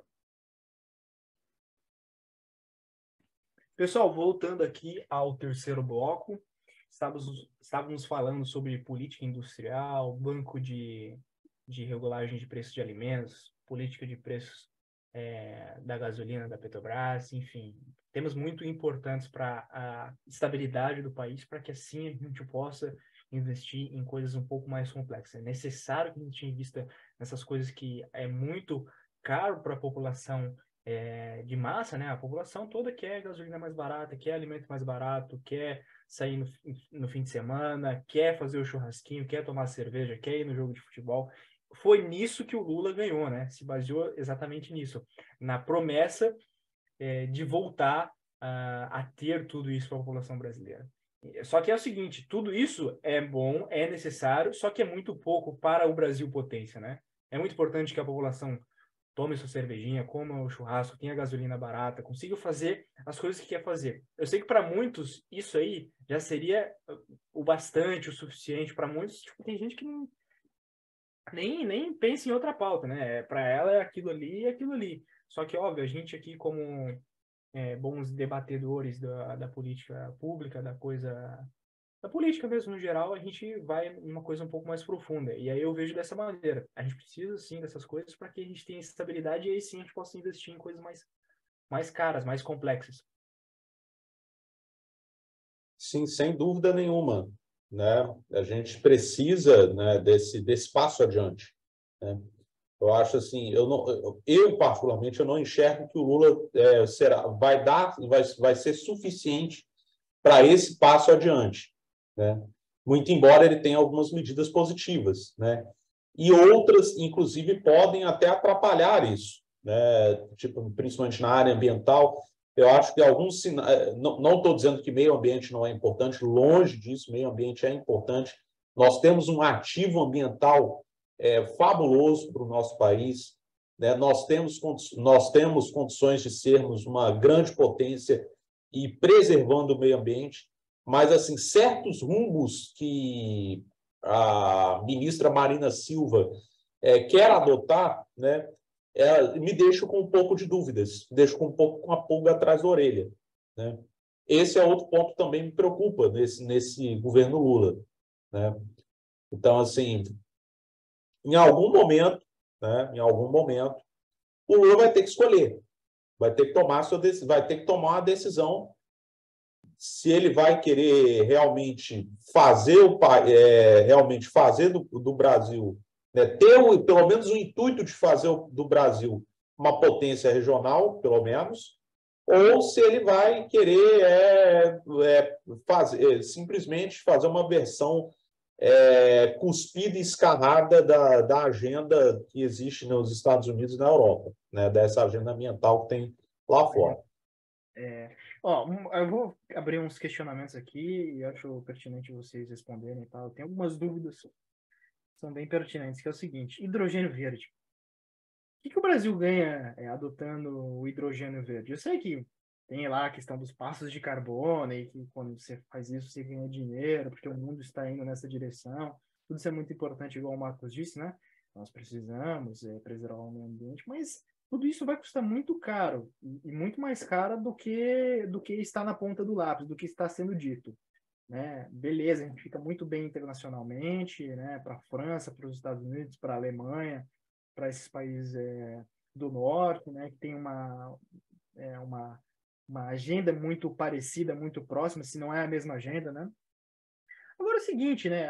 A que custo vai ser isso? Beleza, a reserva indígena tá lá e a gente não pode tocar numa coisa que é extremamente caro para a população e para a nossa economia, que é, por exemplo, explorar os minérios que estão ali, as coisas que estão ali, os recursos naturais que estão ali. Muitas dessas reservas indígenas, por exemplo, seriam importantes para a gente poder fazer os fertilizantes, né? E a gente vai ficar dependente sempre aí da Rússia, de Belarus, do Canadá, da Noruega. E o dia que eles não quiserem mais fornecer para a gente? Já foi comentado no último bloco sobre isso, mas eu acho importante a gente falar sobre isso. Aí vai a Marina Silva lá em Davos, né, na Suíça, no Fórum Econômico Mundial. O Lula nem apareceu lá. Nem apareceu lá. Ele mandou o ministro, mandou o Haddad no lugar dele. Aí a Marina solta uma frase falando que há 120 milhões de brasileiros passando fome. Não estou negligenciando a seguinte questão: existe brasileiro passando fome, mas 120 milhões, mais da metade da população brasileira está passando fome, sendo que é o seguinte: isso é dado. Você pode concordar, discordar, mas eu estou utilizando aqui fontes. No governo Bolsonaro, com a questão do auxílio emergencial, A miséria no Brasil diminuiu. Ao contrário do que muitos dizem. Inclusive o próprio governo Lula desmente e fala toda hora que é mentira, que tem muitos brasileiros passando fome. Não estou falando que não tem, só estou falando que os dados mostram que é totalmente ao contrário, diminuiu. Tá? Não estou falando que não tem gente passando necessidade, que a gasolina não aumentou, que o desemprego isso, aquilo outro. Só que, de novo, baseado em dados, em fatos, dizem que a população brasileira, os miseráveis, as pessoas de maior necessidade, diminuíram. E aí ela vai lá e fala que 120 milhões estão passando fome, igual tem aquela filmagem do Lula que a gente ia na França e falava que tinha não sei quantos milhões de... Eu ia comentar isso aí agora, que eu nem sabia quantos milhões tinha, só jogava jogava números, só jogava cara. números. Então quer dizer o quê? Você ganha esmola dos países do norte, dos Estados Unidos e da Europa, baseado em pena? Baseado em esmola? Porra, cara. O Brasil precisa ser visto como potência. E aí e assim, existe um ponto, né, que inclusive eu acho que eu até compartilhei isso nas minhas redes, né? Acho que foi uma entrevista, né, do Canal Livre para o ex-ministro Aldo Rebelo, né? E aí, acho que o Fernando Mitre, se não me falha a memória, foi o Fernando Mitre, né, que foi falando lá, teve um produtor lá do norte do país que, digamos assim, decidiu, digamos assim, parar de produzir, parar de fazer coisas para ficar ganhando crédito de carbono, né? E aí é um ponto que o Aldo tocou e que eu concordo, né? Que você deixar toda uma população dependente de bolsa carbono, né?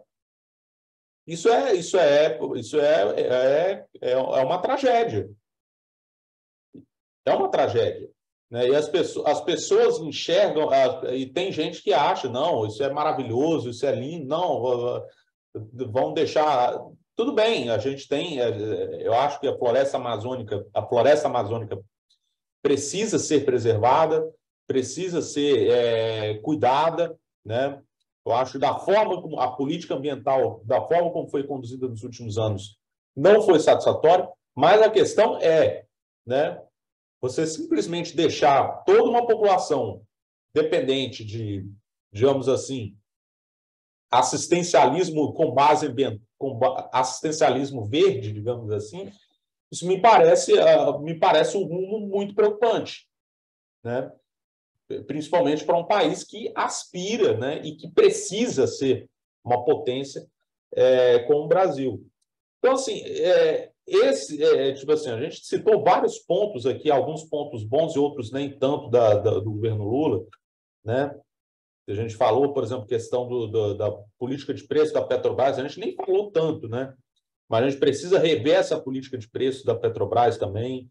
Mais uma vez, a gente bate nessa tecla, né? Eu acho que essa manobra que foi feita com relação ao ICMS, né? Tudo bem que a questão do você cobrar aí até 30% de ICMS sobre o combustível é algo que eu não consigo conceber na minha cabeça como algo razoável, mas a forma como isso foi feito também digamos assim, mais atrapalhou do que ajudou no debate dessa discussão, né? A gente precisa rever, e não revemos o principal, que é a política de preço da Petrobras. Nós temos uma política de preços que não é condizente com a realidade nacional, né, com a nossa realidade, né? Mesmo que a gasolina esteja barata em termos, né, mundiais. Exatamente. Aí não vem dólar, né? Não vem dólar. Exatamente, nós não ganhamos em dólar. Outro ponto importante, questão dos estoques reguladores de alimentos. Nós temos e não, claro, a gente não vamos negar que a importância do agro, né, pro Brasil, né? Ele quem gera as nossas divisas, né, em boa parte. Mas a questão é a seguinte, né? Adotou-se uma política, né, digamos assim, de segurança alimentar, ou melhor, não se adotou, né? E o resultado foi o que vimos aí, né? Digamos assim, preços de alimentos disparando, né? muito se fala da questão, obviamente, nós não chegamos a 120 milhões de pessoas com fome, mas nós chegamos a um índice preocupantemente alto de insegurança alimentar, ou seja, pessoas que não se alimentam da forma como deveriam, né? E quando não estão passando fome, estão dependentes à base aí, estão se alimentando muito mal, à base de ultraprocessados, né? Essas coisas do tipo. Comida rápida, né? E isso, além de ser problemático, né, do ponto de vista econômico, é problemático para a saúde, né? É óbvio que isso aí renderia uma outra discussão, né? Até um outro bate-papo BG. E isso congestiona o SUS, né? Então, é uma coisa que vai desencadeando tudo, né? Vale ressaltar que é o seguinte, ó. Essa questão aí de pastos de carbono, voltando lá na Amazônia, já volto aí na questão de alimentação. Os pastos de carbono. O cara deixou de produzir, igual o Marcão falou, para poder ganhar o dinheiro lá dos pastos de carbono. Porra, isso é mais ou menos do que o que está acontecendo no Brasil do sujeito que deixa de criar projetos, que deixa de criar empresa para investir na Selic, a Selic lá explodindo. Então, não acho que o Brasil deve ter aquela Selic lá que houve lá no governo Bolsonaro, que era baixíssima, mas também não acho que deva ser o preço que está hoje, né? Então, assim, o sujeito poderia estar pegando esse dinheiro e aplicando na economia, vamos dizer assim, menos especulativa, mais real, tal. Não estou falando que bolsa de valores não é importante, que mercado financeiro não é importante, né? Só que convenhamos que o chão de fábrica é muito mais importante. Só que dá menos lucro, é menos previsível, né? E cabe o Estado fazer esse ajuste um pouco melhor. Não está ideal essa Selic atualmente. Assim como também não seria ideal que o mercado de pastos de carbono no Brasil avançasse tanto ao ponto do cara falar assim, não vou produzir mais, que não vale a pena, é mais certo do que eu vou ganhar. Isso seria, vamos dizer assim, uma arma dos países do norte, por exemplo, para acabar com a nossa indústria do agro, por exemplo. Acabar com o nosso agro. A gente correu o risco de voltar a ser importador de alimentos. Porra, no país da alimentos. Como a gente era até uns 50 anos atrás. Entendeu? Então, assim, o que fecha hoje na balança comercial de maneira positiva é o agro. O agro. Outra coisa, o presidente alemão falou essa seguinte frase, que é extremamente preocupante. Mesmo que a Amazônia esteja longe da Alemanha, é um recurso natural essencial para muitas pessoas na Terra. E esse recurso está em perigo. Ou seja, os caras estão de olho na Amazônia mesmo, vão dar aí dinheiro para preservar a reserva indígena, um pretexto de preservação de toda essa agenda. E se a gente não abrir, como diz aqui em Santa Catarina, se a gente não abrir a baga, né, se a gente não se preocupar com isso aí, vai dar problema, cara. Vai dar problema no setor, por exemplo, que a gente se destaca, que é o agro. Então a gente corre o risco do principal setor que está dando certo parar de dar certo. Sim. Com essa agenda.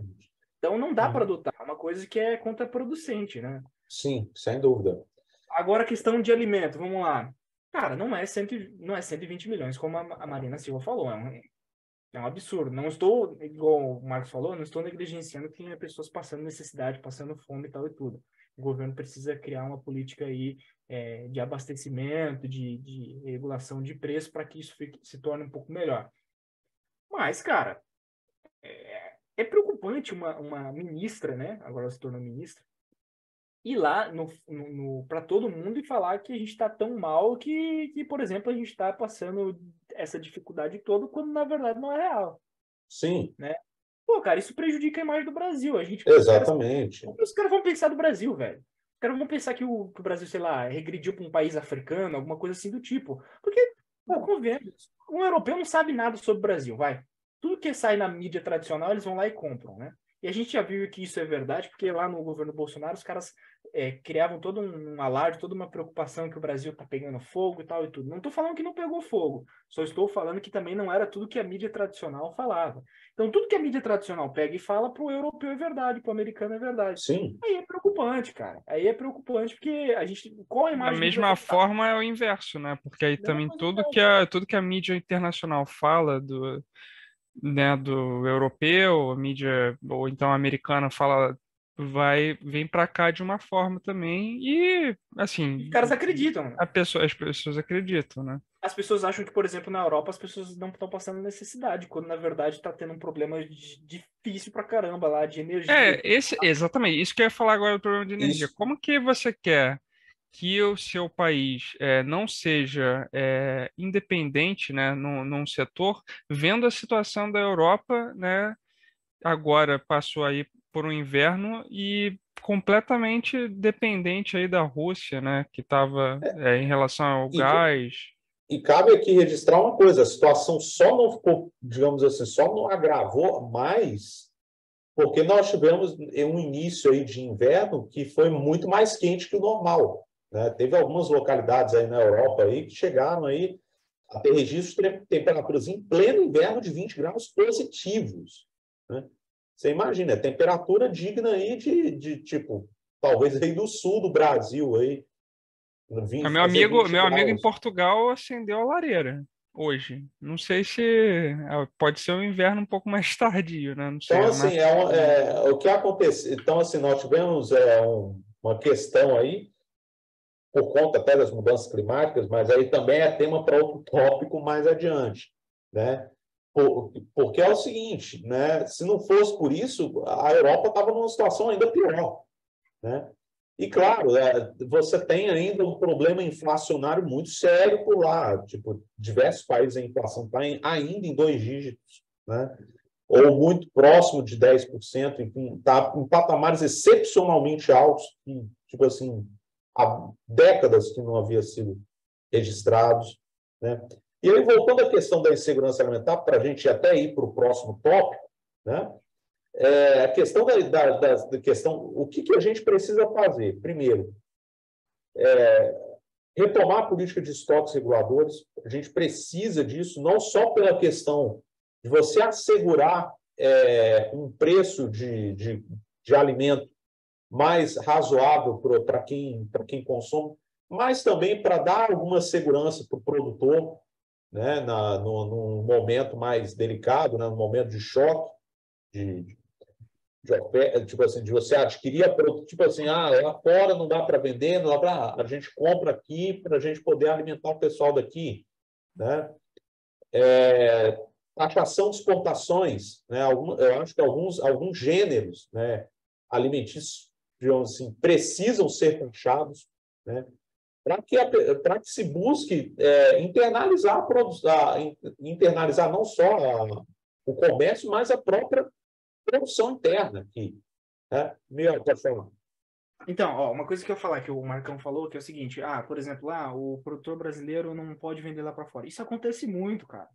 E precisa o Estado brasileiro olhar isso aí um pouquinho melhor, um pouquinho direito para essa questão. Não vendeu para fora, vende para tal país ou vende aqui para dentro, para o mercado interno, porque é muito importante tal e tudo. Cara, quantas vezes a gente vê a China, por exemplo, falando que tal frigorífico não tá apto para vender, que aquela carne está contaminada, e às vezes a gente sabe que é puro blefe, entendeu? Eles querem preço, Pô, cara, o Estado brasileiro precisa ir lá intervir nessa situação, falar, beleza, você não quer comprar? Então é o seguinte, então vou vender para tal país ou vai vender aqui. Quando você for comprar, vai ser o mesmo preço ou vou vender mais caro. Porque o Estado brasileiro precisa se impor. Não dá para comprar toda a reivindicação lá de fora, sabe? Pô, cara, senão fica difícil. Se o Estado brasileiro não for o defensor dos próprios interesses nacionais, fica complicado. A Marina Silva vai lá em Davos e fala que tem 120 milhões de pessoas passando fome, ou o Estado brasileiro aceita qualquer reivindicação dos Estados Unidos ou da Europa ou da China querendo o preço. qualquer alinhamento automático, seja com a agenda do governo de ocasião lá do Trump na época, ou então agora com os governos daí da União Europeia, não, isso é furado, né? Qualquer alinhamento Pô, automático cara, sem contrapartida. eu quero a porra de um governo que defenda o interesse nacional. É difícil isso, cara. Pô, cara, é complicado. Eu me revolto com essa situação, porque, cara, o cara tá sendo pago para isso, o cara foi eleito para isso, o cara tá nesse cargo para isso. Isso é para você defender o povo brasileiro, amigo. Não é para você defender o interesse do americano. Parece que assim há uma tara para agradar o estrangeiro, assim, tudo que o estrangeiro falar, o brasileiro vai abaixar a cabeça. Não, é isso mesmo. Porra, cara, que é incrível isso, me revolta. Vamos pro próximo tópico. Acho que a gente falou bem aí É, sobre essa questão aí dos primeiros atos do governo Lula. Próximo tema também é um pouco revoltante sobre as manifestações do povo brasileiro, dos bolsonaristas, sobre o atual governo. 8 de janeiro, né? 8 de janeiro, nosso Capitólio, né? Enfim, mas assim, o que dá para dizer disso, né? O primeiro ponto, eu acho que a gente tem que ser muito claro aqui, muito contundente, né? A nova direita, eu gosto de usar essa expressão, né? A neodireita brasileira, né? Ela cruzou uma linha vermelha que, não que ela não tivesse cruzado antes, mas agora ficou muito claro isso, né? Ela cruzou uma linha vermelha que não podia cruzar, né? Porque isso, né? Esse ato que aconteceu no dia 8 de janeiro, dia 8 de janeiro, né? O Miguel comentando aqui que ele vai tomar um copo d'água, né? E aí, assim, eu vou comentando aqui. Eu sempre tive muito acostumado, né? E aí o Miguel me conhece aí há mais um tempo, né? Miguel não, Luiz Aguiar, né? Me conhece há mais um tempo, né? Que a neodireita brasileira ela sempre buscou adotar um discurso, né? De que era diferente da esquerda, né? Que é a esquerda que toca o terror, a esquerda que quebra tudo, é a esquerda que vai lá, Vândalos, né? Defende a vândalo, ordem, né? a direita defende a lei, defende a ordem, nossos protestos são pacíficos, são ordeiros, né? E tudo isso, você voltou agora, Miguel, estava comentando aqui com o Luiz o seguinte, né? Sobre essa linha vermelha que a neodireita brasileira cruzou e que não devia, né? Que eu disse assim, ele me conhece há mais tempo, né? Já há vamos dizer assim, uns 7, 8 anos. Eu acho Né? que eu lembro de você, da comunidade do Orkut da Fórmula 1. Acho que você fazia Tá. parte. Então, aí, Muito, mais tempo. mais de 10 anos. Enfim, É. a grande questão é a seguinte, né? A grande questão. Quando a gente, nos idos de 2013, 14, 15 até 16, né? A neodireita brasileira, que estava ainda se construindo, ela sempre se apresentava da seguinte forma, tipo assim, a esquerda que toca o terror, a esquerda que quebra tudo, a esquerda que são os vândalos, a esquerda que tem lá os black blocs lá que arrebentam com tudo. Passiona a moralidade. Né? Nossas manifestações são pacíficas, nossas manifestações são ordeiras, nós representamos a lei e a ordem. Todo esse discurso desmoronou no dia 8 de janeiro de 2023. Desmoronou. Tipo assim, a neodireita brasileira ela desceu a mesma lama, o mesmo modus operandi que ela tanto acusou na esquerda. A gente, não há o que... mas, pô, a esquerda invadiu, tocou o teu camarada. Se a gente for moldar... Eu digo o seguinte, se a gente for moldar se a direita moldar o seu comportamento em função do que a esquerda fez lá atrás, está fadada a derrota. Está fadada a derrota. Né? Assim, é uma situação que, assim, por um lado, é revoltante e, por outro lado, é triste. Porque você tem um grupo político que promete fazer algo diferente, promete algo novo para o país, e quando, digamos assim, no primeiro revés que sofre, resolve fazer a mesma cagada que o outro grupo que estava lá.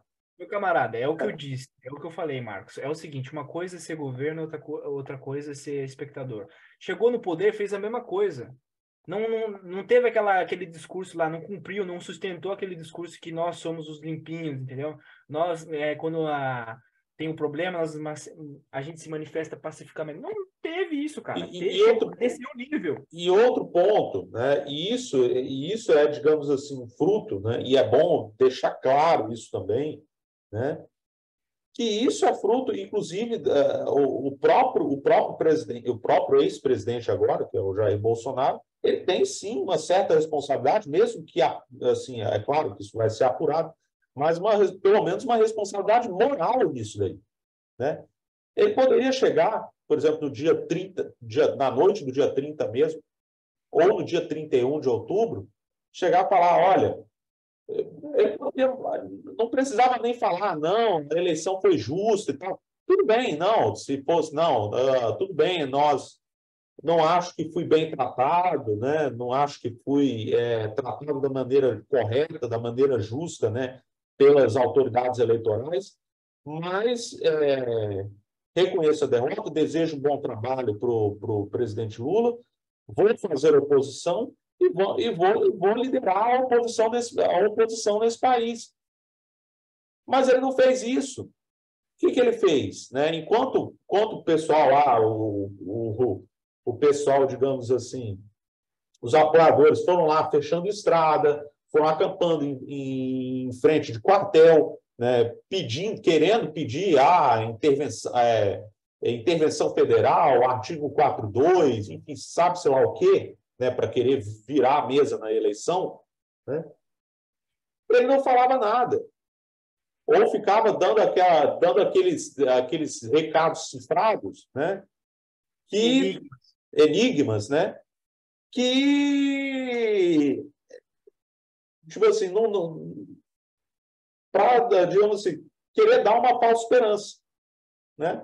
Continuar, para ele poder barganhar, né? Para poder barganhar.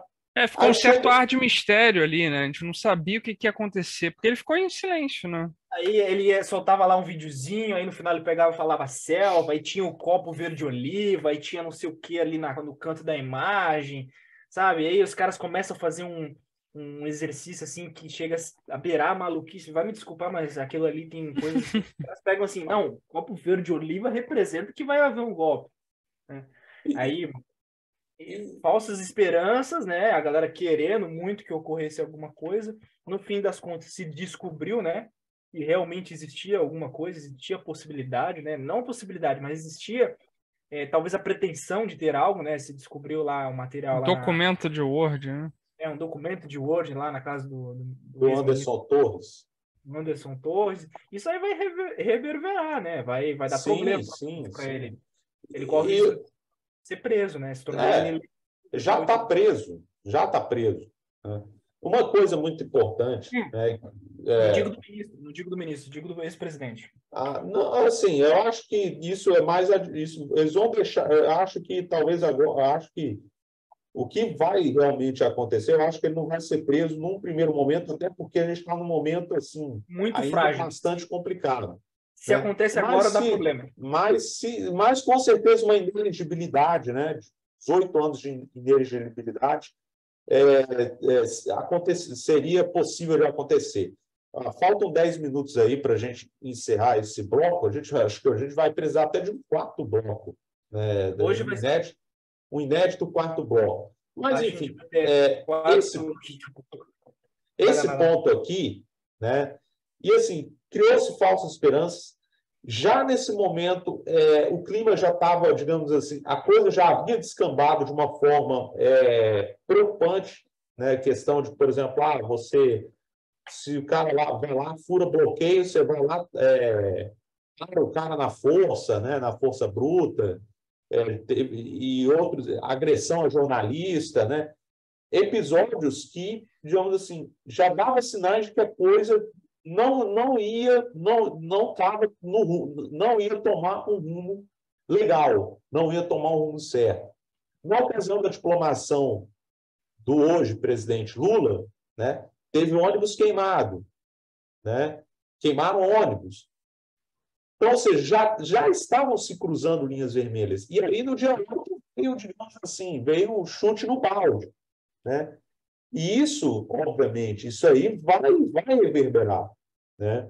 Porque agora, né, o governo Lula tem a faca e o queijo na mão para enquadrar qualquer tentativa de oposição a ele, né?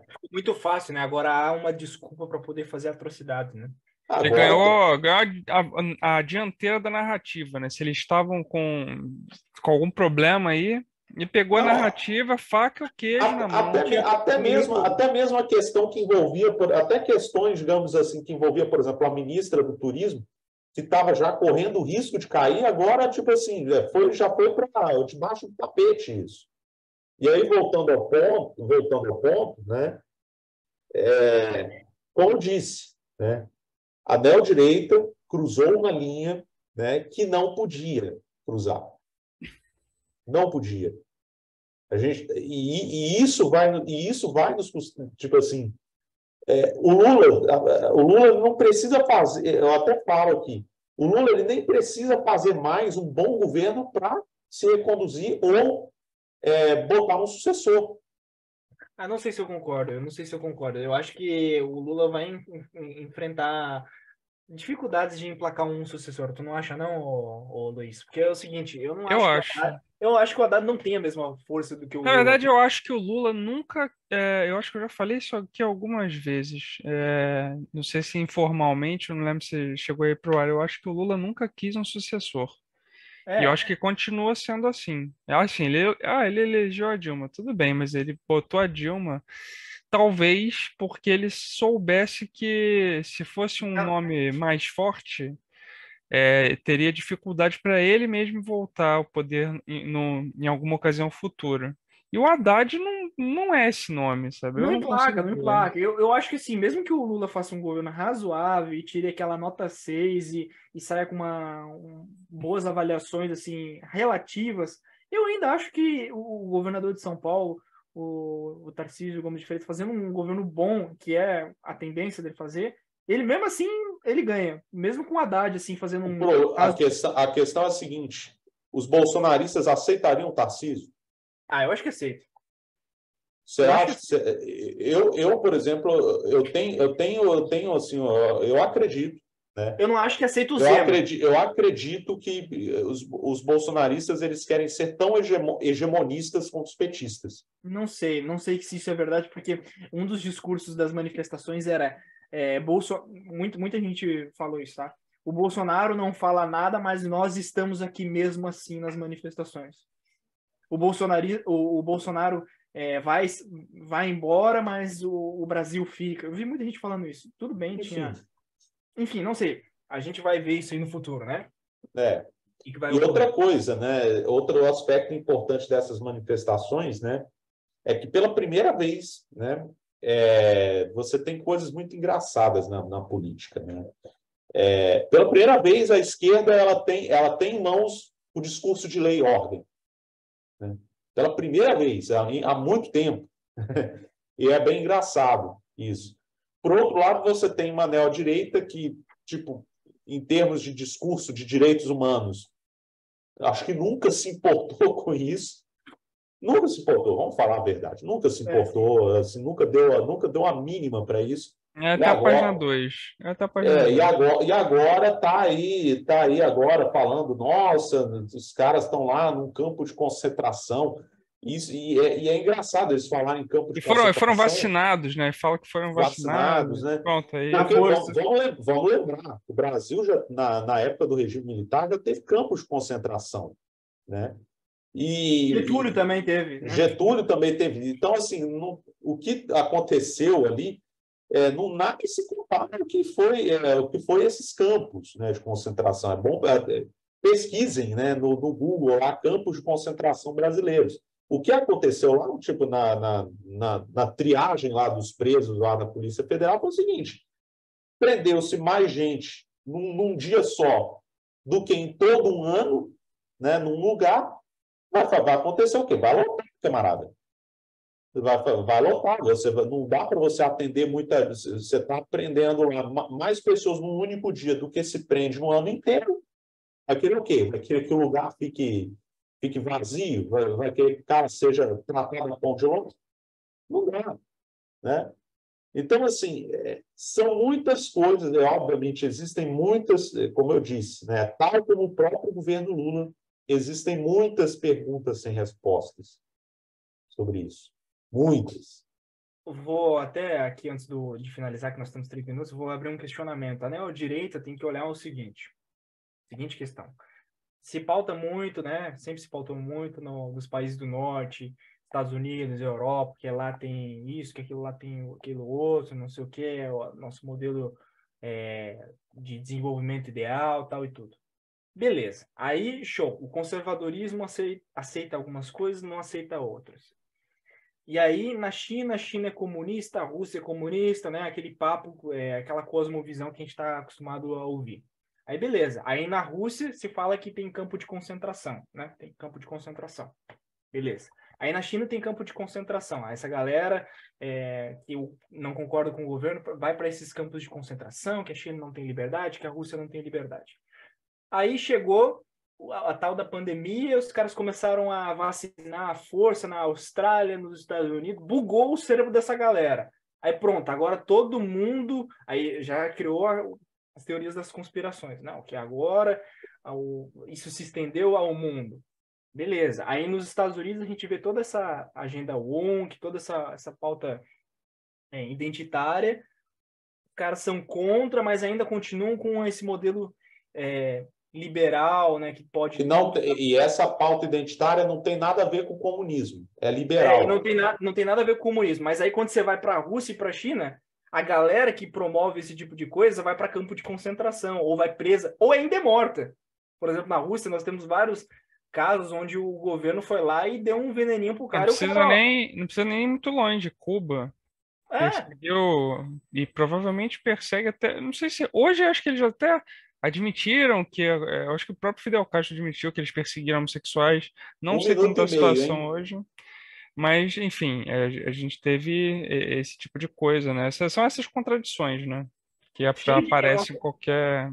É uma coisa que é cheio de contradições, porque é o seguinte: você compra um lado, e não tem como você comprar um lado e não ter um monte de contradições. Ou você assume o posto de analisar cada caso a caso, né, direitinho, não, isso aqui é isso, aquilo, aquilo outro. Agora, se você comprar uma caixa, já era, cara. Você vai entrar em um monte de contradição, não tem como.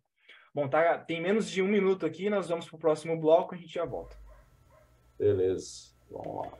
Pessoal, seguinte, eu e o Marcos e o Luiz decidimos conversar após o término desse terceiro bloco e decidimos que o quarto bloco que a gente ia fazer referente ao assunto do rombo de 20 bilhões das americanas vai ser feito num próximo Bate-Papo BG. Nós já temos assuntos preparados, a pauta pronta para o próximo Bate-Papo BG, que deve constituir uma pauta aí vasta também, novamente, de 3 a 4 assuntos, tá certo? E vamos encaixar algum momento essa semana para poder gravar esse novo Bate-Papo BG e em breve vai estar no ar, beleza? Então finalizamos por aqui esse Bate-Papo BG, deixa o like, deixa o comentário aí, os links estão aí na descrição, peço que confira a descrição, deixa o like e é isso aí, até uma próxima, valeu!